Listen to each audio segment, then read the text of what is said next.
everyone, welcome back to Sunny Live Show, and thank you so much guys for tuning in. I'm here to update you of what's going to happen on Durban Gen from the 13th to the 17th of September 2021 on Monday.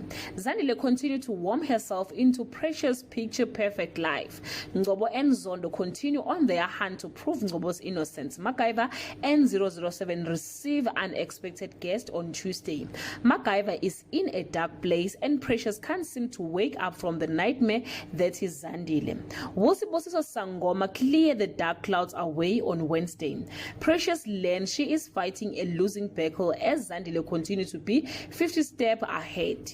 Snare is on a mission and is willing to do anything to win Dr. Zulu. Ngcobo's developments on his case get him suspended on this day.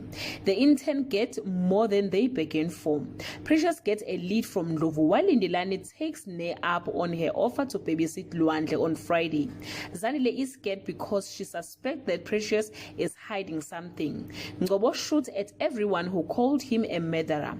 Guys, this is all I have for today. You can leave your comment below and share your opinion. Bye.